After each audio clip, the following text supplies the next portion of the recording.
Hello, everyone. Welcome to MarshStream and Barbara Lane's Book Friends. Whoa, what a night. We're having COVID-19 and the book industry. But let me tell you what's coming up first at MarshStream. MarshStream, I'm Stephanie Wiseman, Artistic Director and founder of The Marsh and now MarshStream. We are, during this quarantine, have started a broadcast platform. Watch out, Netflix. Ha ha. Anyway, um, so every night at 7:30 we have a show. Tonight's show, as you know, is Tuesday, Wildcard Tuesdays. Every Tuesday we have a different show. On Wednesday night we have Solo Arts Heals. This week's it's Chakabasi in the actual dance, performance excerpts and interview. On Wednesday at noon, don't miss this, super slow weight training. You want to find a workout that takes 20 minutes a week and really works.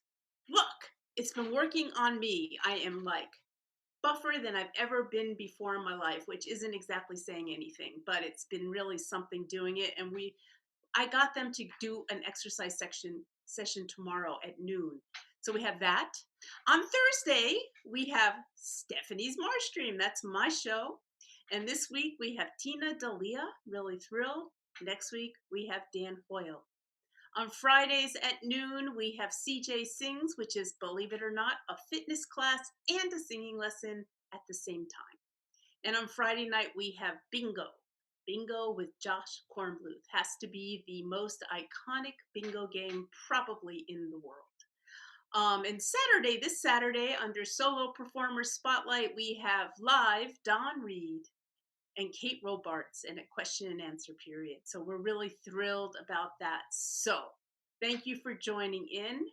I also want to mention we have a tip jar. As you probably know, there are no ticket sales going on. We are giving MarshStream to everyone for free. Oh, I forgot. And every day at 4 o'clock, we have youth programs if you have some children who like to get involved. All right, so everything's for free, but we have a way for you to donate through our tip jar or our 30th anniversary fund or become a member of the Marsh. You can go to our website for this, or you can see the link in the chat room. Also, if you feel like it, it'd be really good for us if you subscribe to the Marsh's YouTube channel. Okay, that's all the taking care of business part of this. And now I'd like to hand it to introduce the incredible Barbara Lane, friend, interviewer extraordinaire, and incredible person. Hello, Barbara. Hi, Stephanie. Thanks so much. Hi, Martians. We're so happy to be here tonight. And I'm so delighted because the panel we put together for you is really extraordinary. These are people who are so well positioned to talk about all things books, to talk about the book business. And so I'm just going to launch in and introduce them. I'd like you to know that you can join us using the chat icon. You can ask questions. I'll try to get to as many of your questions as possible. So let me tell you who's here. Steve Wasserman is with us tonight. Steve was book editor of the LA Times. He started the LA Times Book Festival, which is just an extraordinary book festival that's still going on. He worked in publishing on the East Coast for many years and came back home to his native Berkeley to take over the helm of HeyDay Books. And I'm going to read to you from Heyday's mission statement so you understand what HeyDay is all about. HeyDay promotes civic engagement and social justice, celebrates nature's beauty, supports California Indian cultural renewal, and explores the state's rich history, culture, and influence. HeyDay works to realize the California dream of equity and enfranchisement. And HeyDay publishes extraordinary books. If you ever have a chance to see Steve Wasserman's personal library, which is at the HeyDay office, do it. He moved 15,000 books from the East Coast to Berkeley, beautifully curated. I still haven't gotten over it. We also have Cherylyn Parsons. Cherylyn is the founder of the Bay Area Book Festival, which transforms downtown Berkeley into a book centric extravaganza. This is the sixth year of the festival. Cheryl pivoted. I can't even imagine what she did. The festival was planned, it was ready to go. And of course, COVID-19 came along, and Cheryl put the whole thing online. And I still don't understand how she did it, but if anyone can do it, she can. The Bay Area Book Festival is a treasure for all of us here in the Bay Area. And I'm so proud of the work she's done and so happy to have her here with us tonight. And we also have Pete Mulvihill. Pete is co-founder of my favorite independent bookstore, Green Apple Books. I lived a couple blocks away for 25 years. My son grew up on the floor of that bookstore in the children's section. Green Apple is really known not only nationally but the world over. People come to San Francisco, and Green Apple is a must. So the flagship store is on Clement Street. And there's a satellite store, I believe, in the old Video store, which I visited for many years across the street from the Magic store, but that's another story entirely. We're really, really happy to have Pete here with us tonight. And between the three of them, they know so much about the book business, and they're all great readers. They have valuable insights. So we're happy to have them here with us. And I'm just going to start with a really broad question, and we'll take it from there. The question is, how has the pandemic affected your corner of the book world, as well as the larger sphere in which you operate? And I'm going to start with you, Pete, since I'm an independent bookstore fanatic. I care deeply about independent bookstores, and I know they're closed now, so the financial impact is really serious, and we don't want to return to a world where Amazon and Walmart are our only choices for buying books. So tell us what's happening at Green Apple. Um, yeah, sort of nothing and sort of a lot. We closed on March 16th, and I had no idea what that was going to mean in the short term and the long term.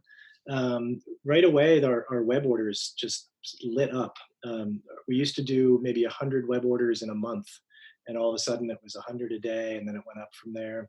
So we saw a huge outpouring of support online from people that wanted books and needed books. Libraries closed at the same time, so that sort of created a perfect storm. Amazon deprioritized the sale of books so that they could sell other products. Shows where their heart is, right?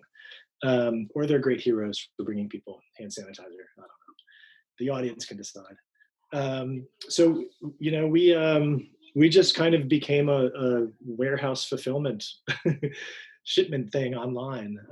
Our sales are greatly reduced. We unfortunately had to lay off pretty much 3/4 of our staff, and we recently got our PPP loan, so we were able to hire everybody back at full. Will you explain that? Because a lot of people don't know what the PPP is. Sure. Yeah, it's one of the big first big pieces of legislation that got through Congress and was signed was a small business loan. It was supposed to be a small business loan program.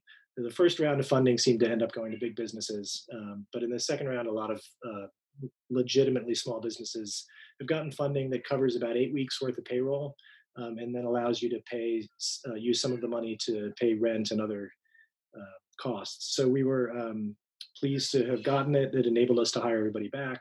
And now we're looking at curbside pickup, hopefully starting on Monday, and just physically reconfiguring the store, redoing the schedule, training people on different things. It used to be that somebody would walk in and browse, and all we had to do in the moment was, exchange money for books. Now there's so much more that goes on behind the scenes, and it's really different. All those 2 months with nobody in the store was very surreal. My wife gave me this T-shirt for Christmas that says "Bookstores are for people," and she gave it to me, and I just sort of thought, "Duh!" Like, what? Oh, yeah, of course they are. And then the store was closed, and there's nobody there, and I was in there, and the books were there, and there were no people there. The staff who we missed and are back gladly.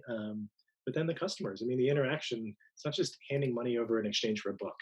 it's community, it's discovery, it's browsing, it's all this stuff that we still don't have back, but we'll get there.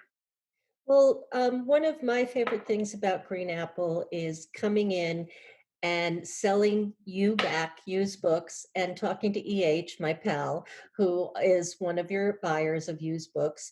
And what inevitably happens is I sell you back my books, I get a credit, but of course I overspend because I can never stop with Their business model.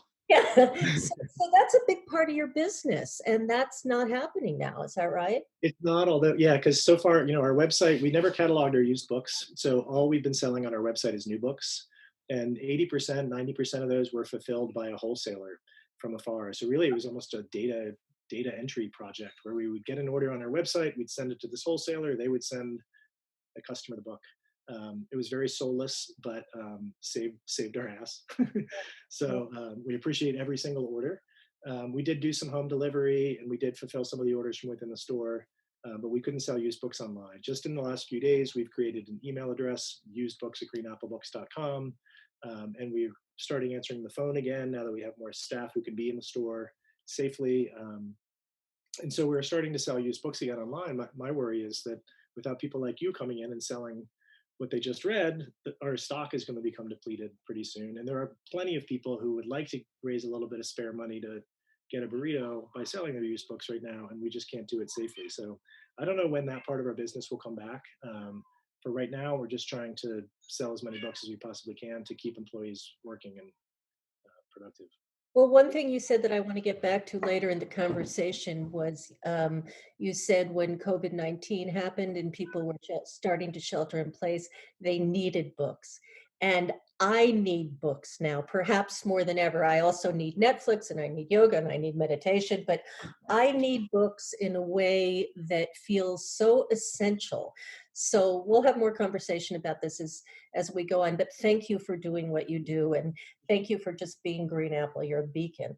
So let's not me. I always disassociate myself from the store. The store is not me, and I am not the store. I'm the lucky one that gets to take care of it, but the store is great thing. So let's move on to Cherylyn. As I said, Cherylyn, you were on practically the eve of your festival when the pandemic hit. And why don't you start off telling us with what happened? Yeah, well, just first off, it's really a pleasure to be with so many book lovers. When you talk about needing books, I mean, we're all like that. So it's nice to connect with the tribe and a few people I recognize. Hello, Guy. Hello, Jeff. Some others out there. So it's nice to connect. And around this topic of, keeping the business aspect of this. I don't even know if we want to call it pastime, experience, love, passion, of books, and just connecting with the writing and the stories and, the writers behind the book. So yes, indeed, it was truly the eve of launching our in-person festival, which was scheduled for May 2nd and 3rd. And we had the website we were scheduled to go live on our website with ticketing and the full program, which was pretty big. It was like 265 or so authors. There were like 130 different programs that had authors and moderators and blurbs written and tickets prepared, the whole shebang. That was supposed to go live March 20th. And we decided to cancel on March 11th. So, the last few days before the official cancellation decision had to be made, I was trying desperately to salvage it in some way, partly. I just have to admit, because of the financial angle, we have these sponsors who their funding is associated with the delivery of a particular in-person program. And, it's just like the thought of not only losing ticket revenue, but, losing the sponsors, losing the donations. We had some funders, foundations that said, well, I won't give you this grant if you don't do it in person. You can't do it virtual. So, the executive director in me is like doing the math and getting terrified. So I was trying to do what I could, but it was obvious, quickly cycled through like, okay, wait, maybe we can seat people 3 feet apart and, this and that, and just do outdoor and just cancel part of it. And, so I went through this sort of litany of options for maybe 24 hours, and then it was just completely impossible. So, so we had to cancel. And, what, it was sort of, not to use the word grief. I mean, there's enormous real grief going on. At the same time, we worked for like 8 months to put this program together. And, heart, soul, blood, whatever, it's creative, it's logistical, and there's a whole team of people who do it. And it hadn't even really seen the light of day. It never went live on our website. So, and we just kind of had to put it to bed, and that was that. So I had to make a decision about, well, what do we do? I mean, with the money we had left in the bank, it wasn't enough to sort of get us through the summer and into the planning of the next festival, which is scheduled for May of next year. And the planning begins in summer. So there wasn't enough to keep us paid through that.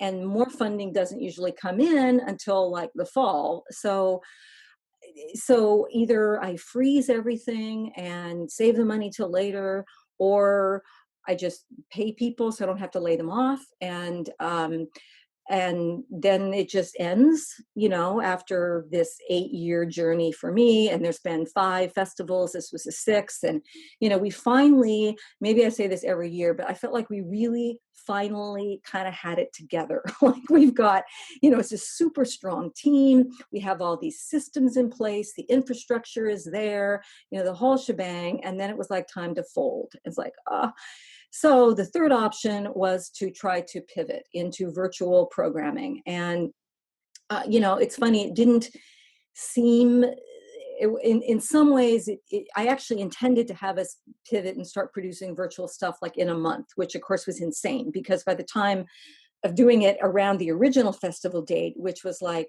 I guess 8 weeks past 8 full weeks past the cancellation date, it was the same weekend as the original festival. So, that was nice to kind of align it, but it was a very massive project. I mean, I basically canceled everyone's contracts and retooled people's jobs, hired someone else to fill in what we didn't have. Some people were fully let go because they didn't really align.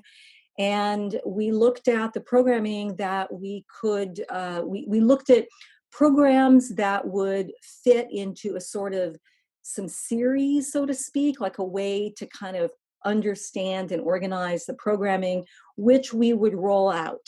So it's not the exact same festival at all, but there are some programs that have been replicated, and then some additional ones that we've added.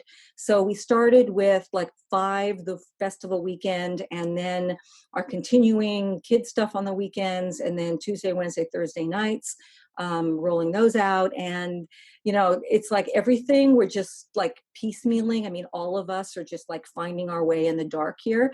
And so we originally were going to do it like through May. Well, then that became through June, and now we're going through July, and we'll probably take a quick break because everyone is phenomenally exhausted, and then pick up again in the fall. So we're actually expecting to do this for quite a while. Wow. Just don't know what's next. So that's the summary. Well, so give me an example of something you had planned for the actual in-person Bay Area Book Festival that just wasn't going to work virtually. Let's see. This is interesting, and we want to find a way to do this. People go to stuff online. Unfortunately, I mean, it's the same with just any kind of in-person event. The stars are the draw, right? And so particularly virtual, people will tune in when it's like a big name. So we had this fundraiser with Anthony Doerr, which was amazing. And, he wouldn't have flown from Idaho, but he was willing to like do the event virtually, which was great. But at the book festival, we have a lot of debut authors who we put with well-known writers, or their panel is kind of positioned between, some more headliners. And so a lot of those writers get attention, partly just because of the size of the whole thing. We can have so many writers. So with the virtual festival, so far we've included, I think, about maybe 130 authors. A lot of that is a voting rights series that we've been doing, which we thought was the centerpiece of the in-person festival. Voting is just totally under threat. And I felt like that's the critical issue, actually, of this election. It's about the election. So we did replicate that, and we've had 6 programs with that, and there's generally 4 writers per program. So that's a lot of writers, a lot of speakers. But yeah, so it's really the debut authors that I think we're looking at figuring out ways to include debut authors while still getting the eyeballs and doing it within kind of a limited schedule. We can't produce 130 virtual events. It's actually a lot more work than one thinks to do this virtual stuff. I have to tell you, as somebody who's produced events for many years, I feel such compassion for you, because it is giving birth in a way. And you had this mega baby coming out, and it's just, it kind of breaks my heart. But what's happy for me is to know that people can go online, that they can get this programming at baybookfest.org. Is that correct? And we retitled, so the virtual part is Bay Area Book Festival Unbound. So it's #Unbound. And but it's interesting. The programs, the authors are fantastic.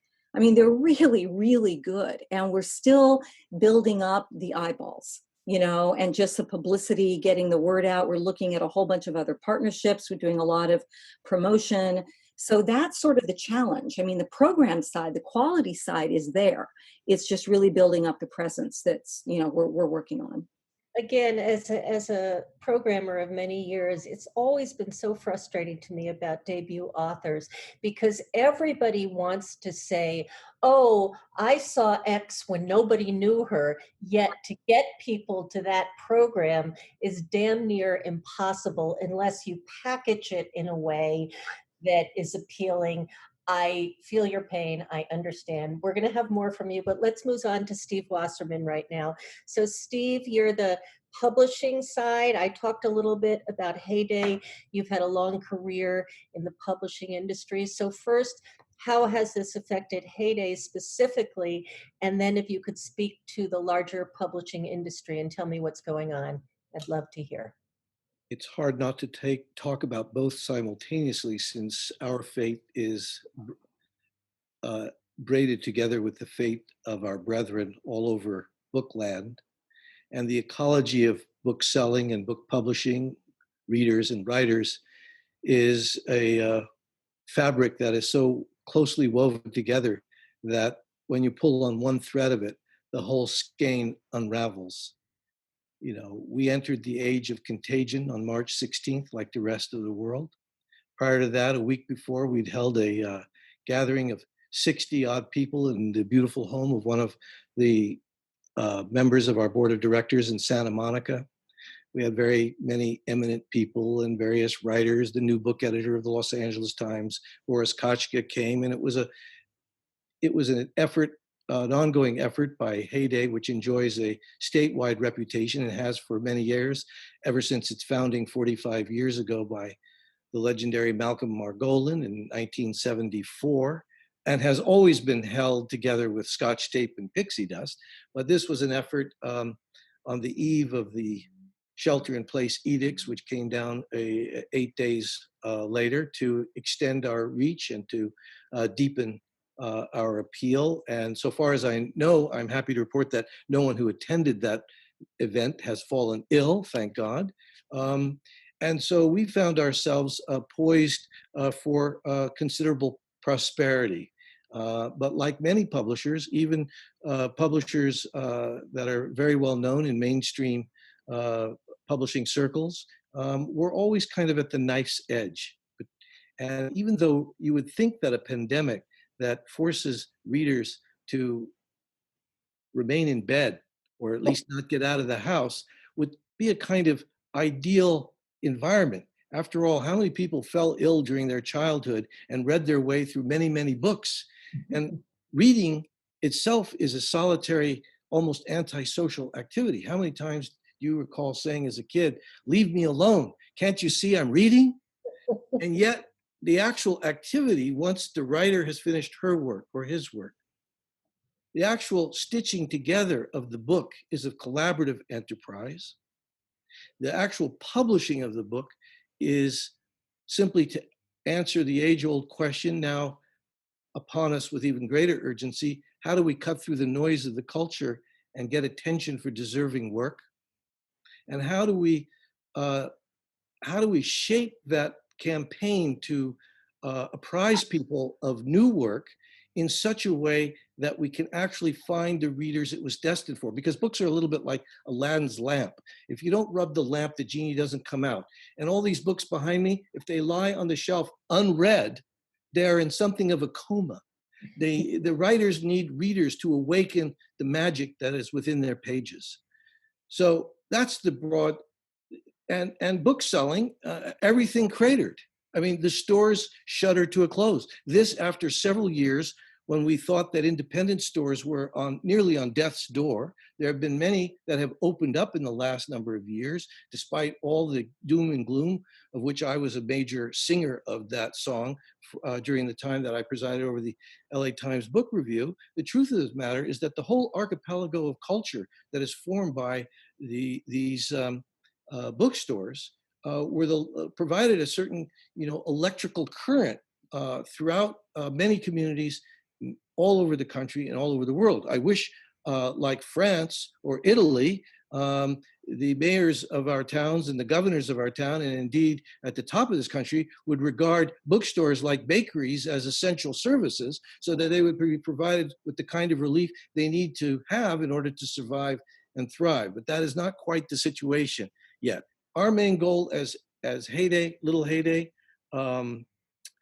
was to, we immediately saw sales drop. Our backlist, which forms probably 3/4 of our annual revenue, flatlined.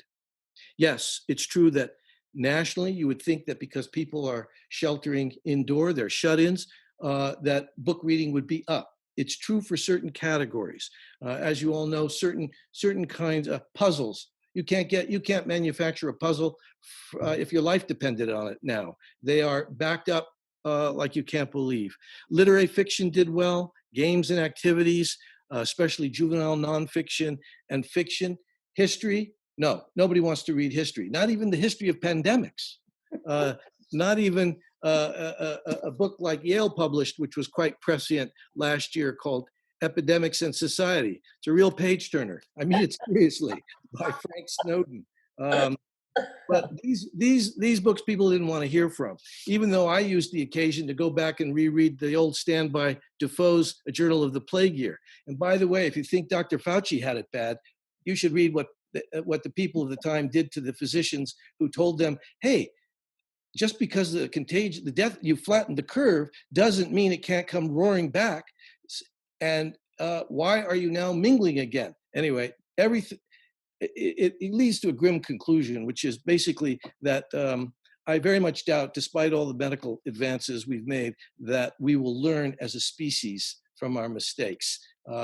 With luck, the survivors will soon forget the pain and privation that the pestilence caused, and they'll be up to their old tricks after some years pass, and it will fade into historical memory. Who among us were just outside of the reach of the 1918 pandemic, which carried away more people than were killed in the whole of the First World War?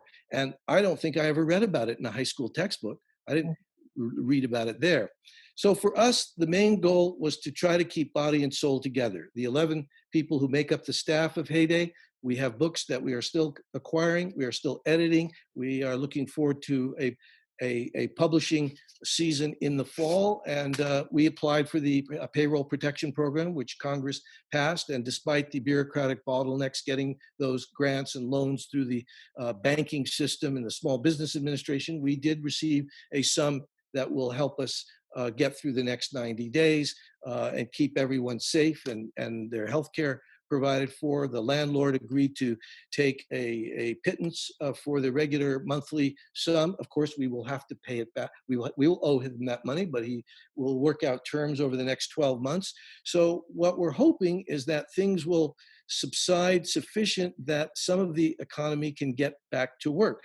Uncertainty is the enemy of commerce. And the big question that faces us, because we have in the fall, around September 8th, we'll be publishing the great Obie Kaufman's follow-up to his California Field Atlas, The Forests of California, a 650-page, 300 illustration. This will be our biggest book of the year.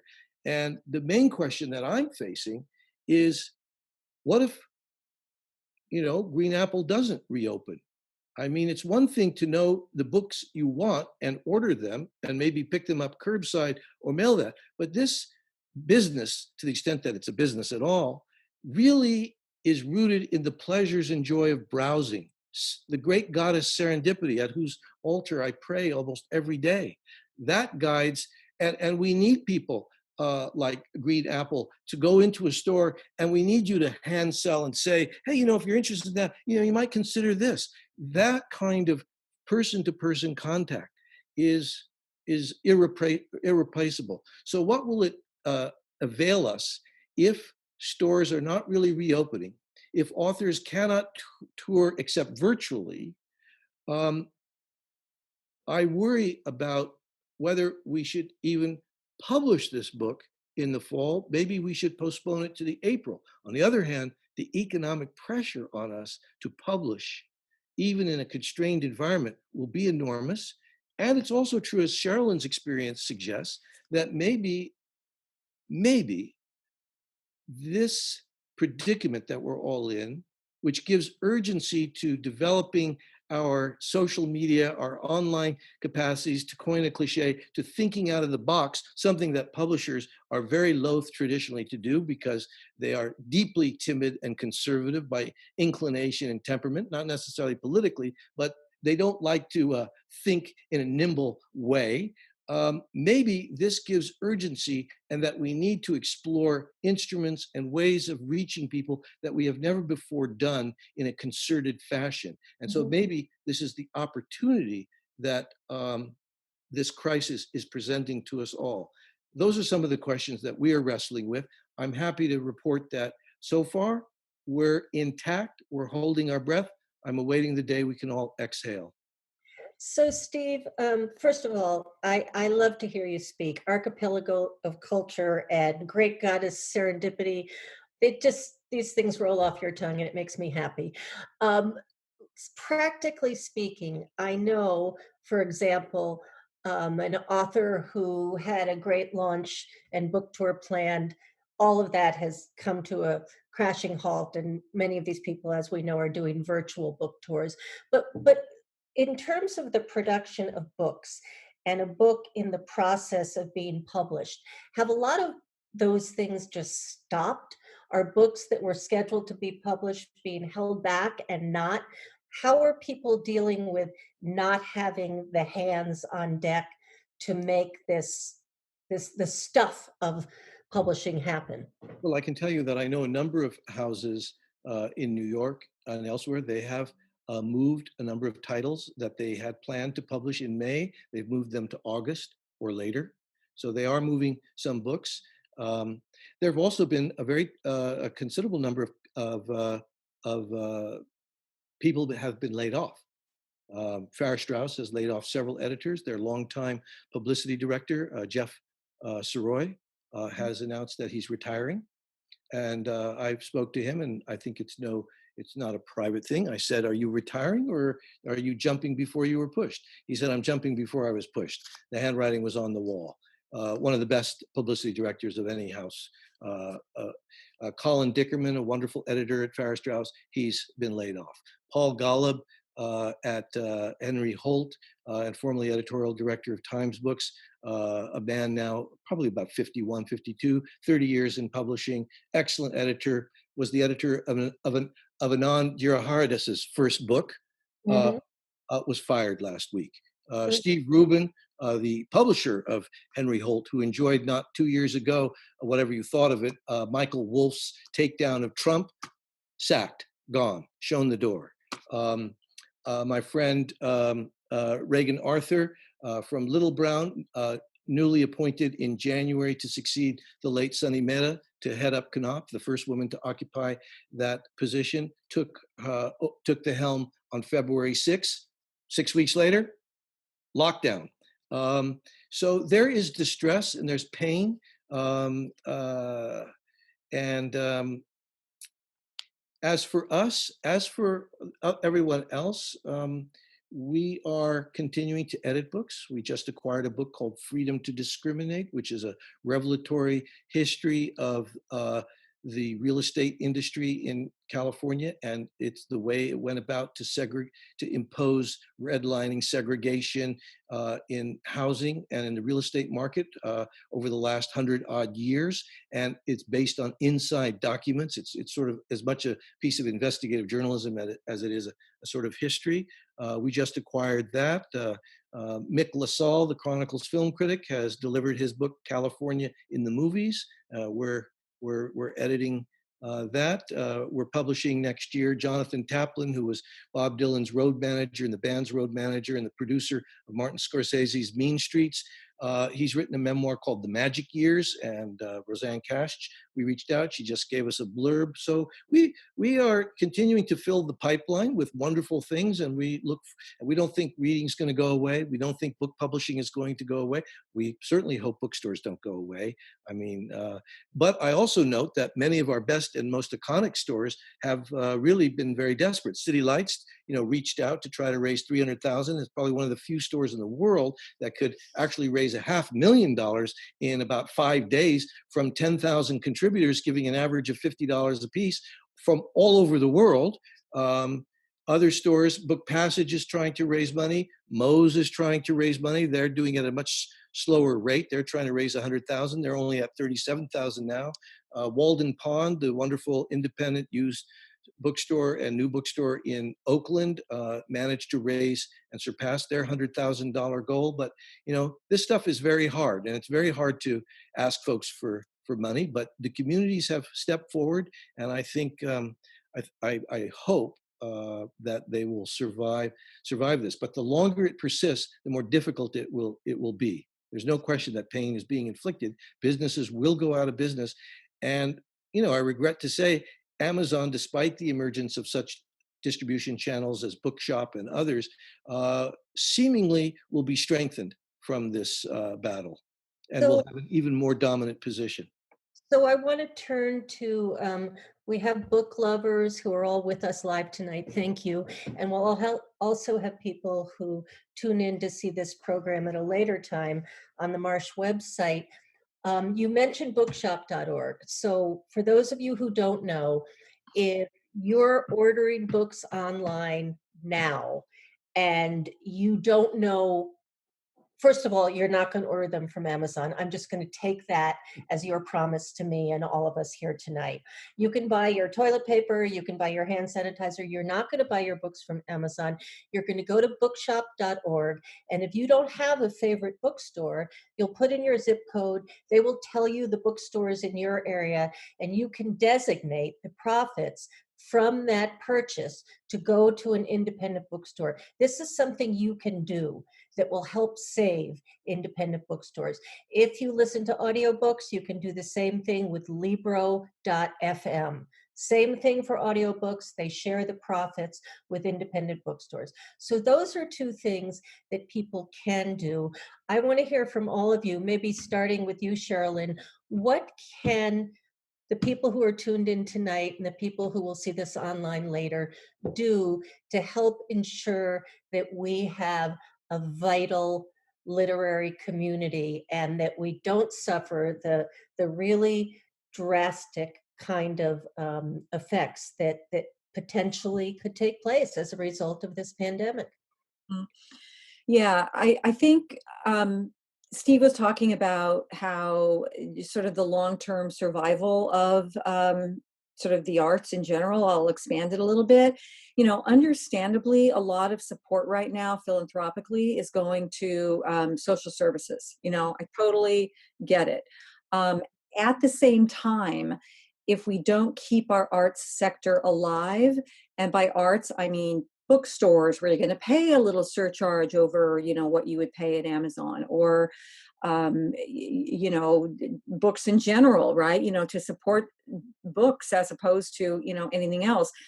Festivals, theaters, I mean, in general, just the arts overall.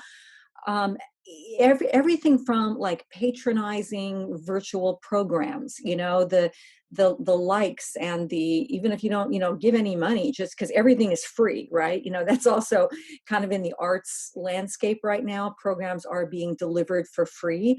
Well, they don't, they're not free to produce, right? But even so, just simply the engagement and to see the people kind of coming together around that.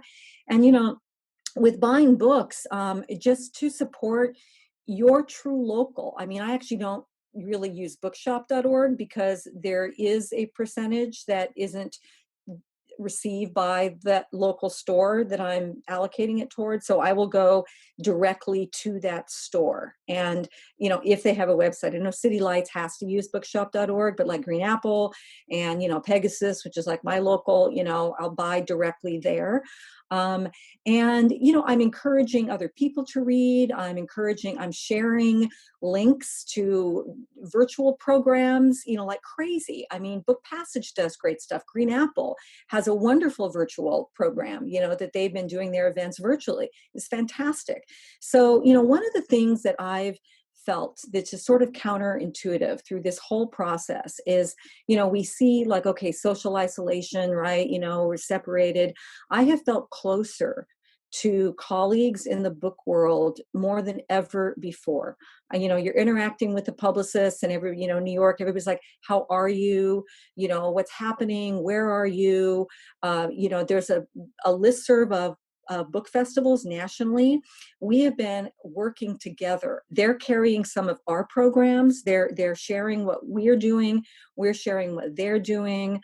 And I just think that more and more this kind of coming together to survive, and then even to like have all of you listening, it's like you care about keeping this sector, the arts, literature, the life of the mind and the imagination sort of thriving. And I just think there's a lot of ways that you can do that, whether social media or just watching programs, donating $5 where you can. I mean, whatever you can do, it really does matter, and it will help the whole thing survive this time.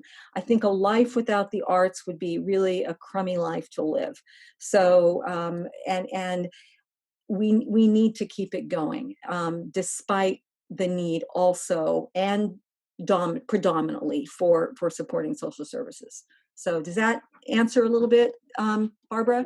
Yes, absolutely. And, Steve mentioned, I think, how other countries support their arts in a way that we don't. And so many people leave the United States and go run dance companies or whatever it might be in different countries where there is so much more support of arts organizations. And I know that you were, the whole voter suppression thread was really important in your festival this year. And this would be the opportunity for you to say something about the political process and how we can engender support of the arts at a national level, because it ain't looking too good right now. Well, I mean, frankly, the people whose votes are being suppressed are basically progressive. They're people who are going to be voting for change. And, they're people of color, they're younger people, they're Native people. And, as Trump said, right, like, stop them from voting. Don't give them a vote by mail ballot, because then I won't get reelected. Mm-hmm.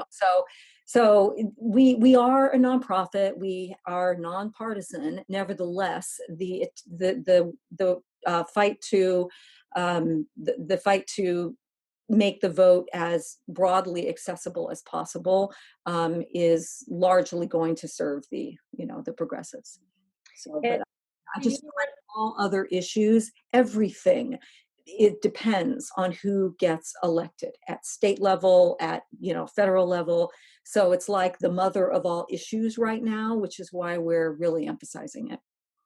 Okay, thank you. And Pete, do you want to weigh in on what our readers and book lovers out there can do to help us during this time, to help book loving people, bookstores? Yeah, I'd say a couple things. I want to clarify a little bit about Bookshop. Um, Okay.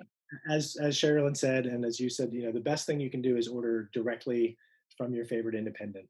If you have 3, just rotate. If you have 5, just take turns. We understand that not everybody has only one true love.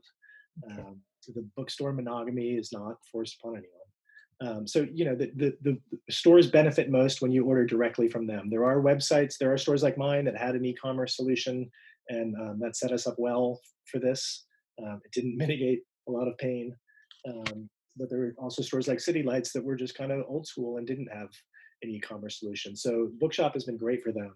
If a consumer just goes to Bookshop and buys something, then 10% of that purchase will go into a shared pool, and there's about 1,000 indie stores that then will divide that up.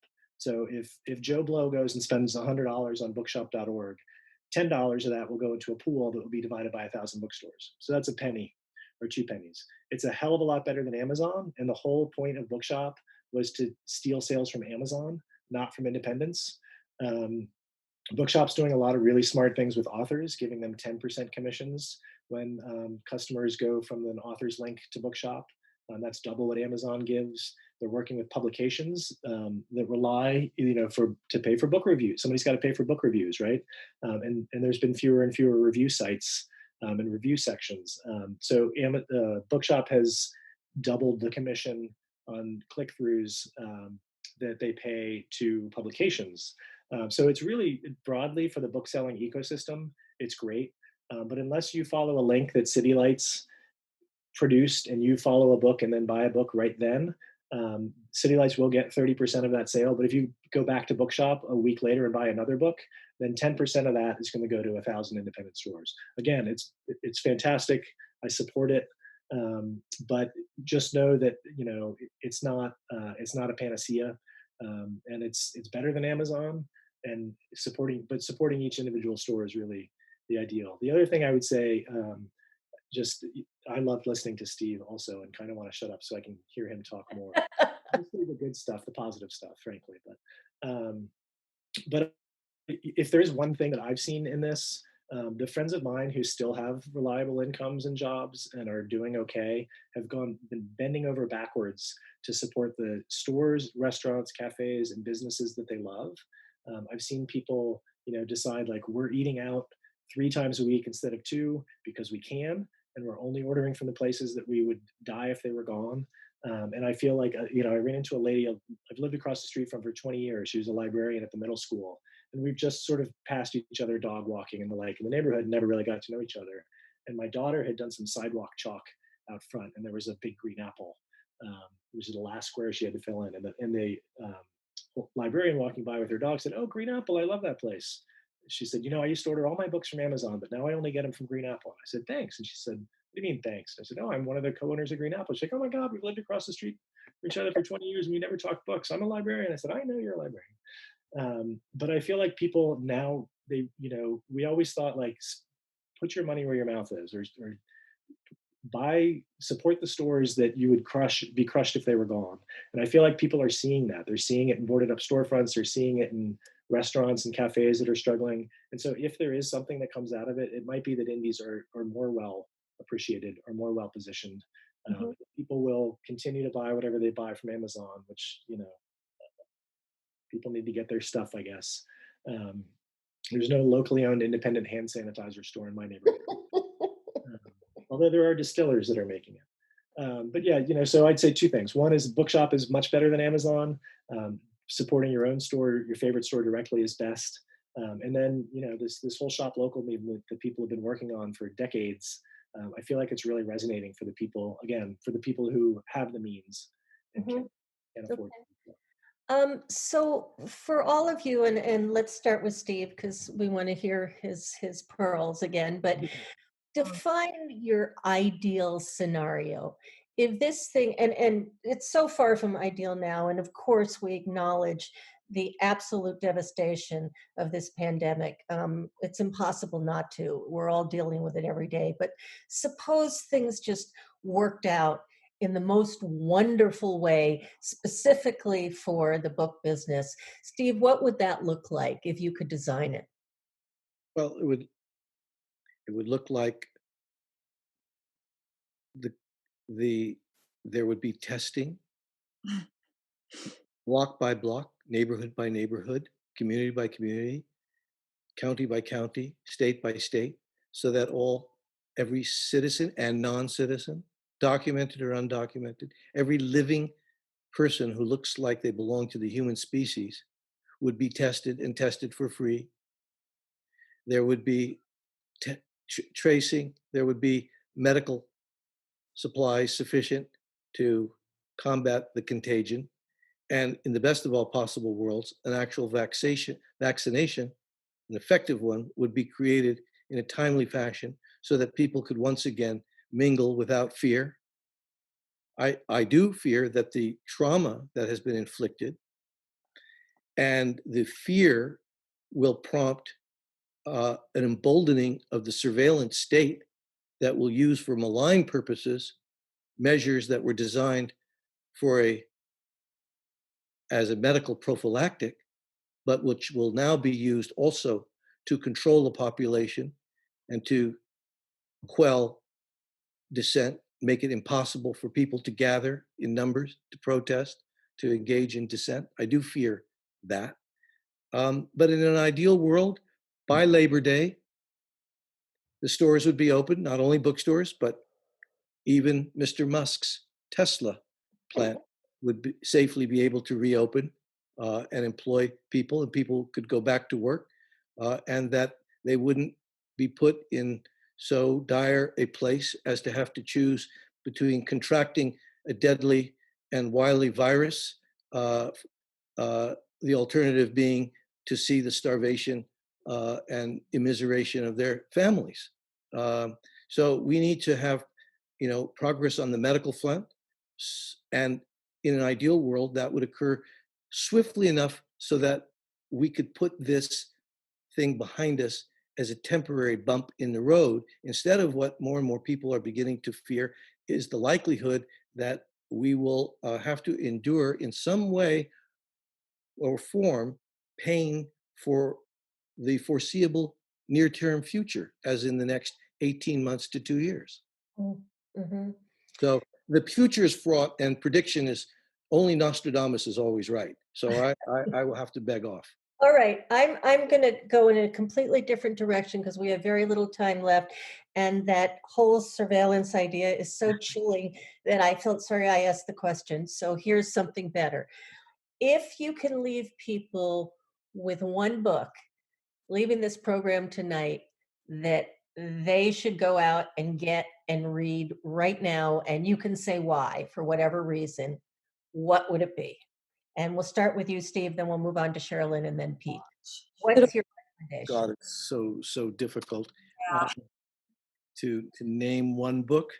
A little book by the late Czech writer Bohumil Hrabal, Hrabl, who was the author.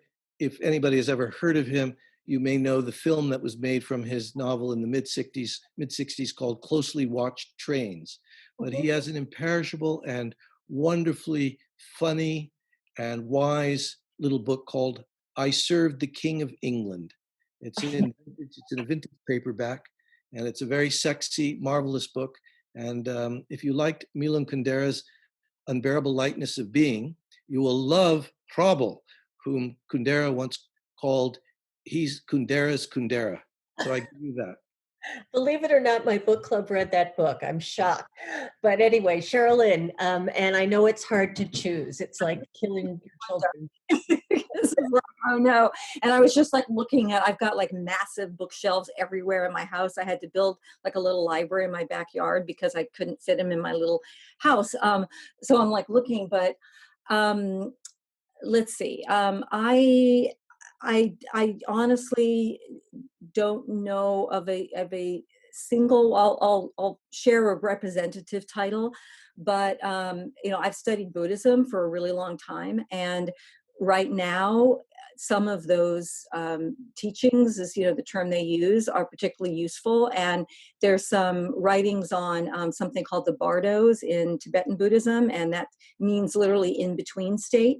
And so there's a lot of discussion in Buddhist communities about sort of understanding this time as a bardo. There was like a pre-life, right? And now we're in this bardo and of uncertainty. We don't know where it's going next. So there's some books I'm reading on that. The Tibetan Book of the Living and Dying, I think it's called, Sogyal Rinpoche, and sort of books in that realm. Also the Tao Te Ching, which is really, really great about speaking. The first line is like, the Tao, is what cannot be said.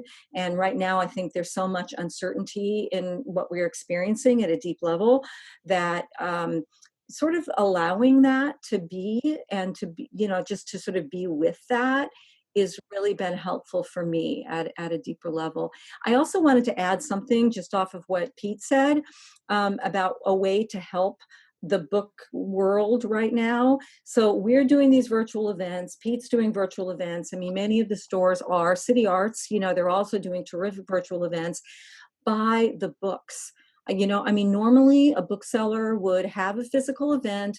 You go there, you see the books are piled up, the author's there, you get it signed.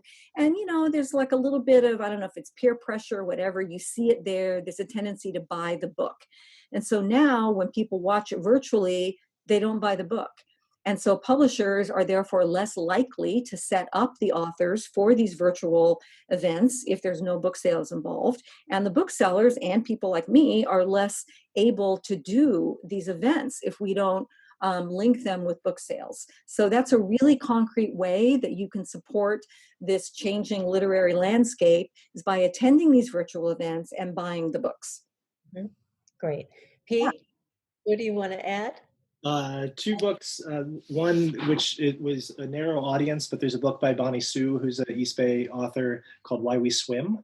And my saving grace in the last 7 weeks has been a little swim pod, including EH, our used book buyer, who lives near me in the outer Sunset here, is we've been swimming in the ocean 6 or 7 days a week. I moved our swim time up to 5:30 today instead of 6, so that I could be uncold and unnumb by the time we were able to talk. And Bonnie's book is just a really beautiful personal exploration of swimming. Can you spell her last name? Yeah, it's TSUI. TSUI. Bonnie. Why We Swim. And it's a wide-ranging book. It's personal. It's historical. It's mythological. There's all this great stuff about swimming. For those that aren't into that, I think Home Baked is the other book that I was going to say that. Yeah, of course. We got to give a shout out to Alia. Totally. Right. Tell us about that. Yeah. Her mom was the pot brownie queen of San Francisco.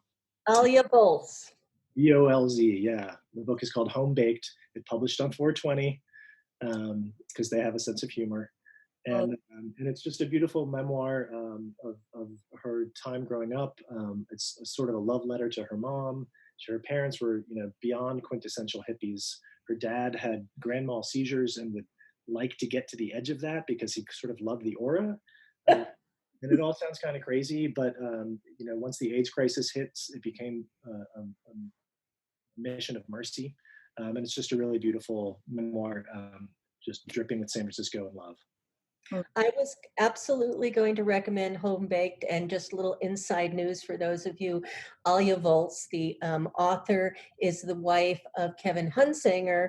Until very recently, Kevin was one of the triumvirate, the three owners of Green Apple. He's recently stepped down from that role, but it's a rollicking, spirited, colorful book. It's about San Francisco. It's about larger than life characters. characters. For those of you who were here during the 70s and 80s, everything from the Harvey Milk and George Moscone, Jonestown, the AIDS crisis, Cleve Jones. There's so many people that you'll see in the pages of this book. And Alia, sadly, is one of the authors who was launching her book and was ready for her big giant book tour. In fact, the book has been optioned for a movie. It's a big deal, but she was kind of robbed because of this horrible pandemic. Same thing happened to Bonnie. Her book was coming out in March or April. We had events booked with her, and she got robbed too. So I have a special place in our heart for all the book orphans that are happening right now. You know, we still can connect readers with good books. We have a little button on our website called Ask a Bookseller. We just say, what are the last 3 things you really liked? We'll tell you what you read next. A lot of what we recommend is backlist, but we are paying special attention to the books that never hit our shelves in the last 2 months, but deserve to be read. And that is, again, the beautiful thing about going to a wonderful local bookstore. The people behind the counter there read books, and they can tell you, if you like this, you'll like that, not with an algorithm like other websites do. It's personal and it's meaningful and it's people coming together. And I think all of us here tonight hope that people are able to come together again and participate in the life of the mind, because it is so important. So I want to thank Steve Wasserman and Cherylin Parsons and Pete Mulvihill for a really, really enlightening night. Thanks to you, Martians, for joining us. And for the Marsh, I'm Barbara Lane. Have a great night. Go read. Thank you. Go read. Yay. Yay. Bye. Okay. What a wonderful conversation. Thank you so much, Barbara. Thank you. Join us. Support the arts. Give us a tip in our tip jar. Thank you so much.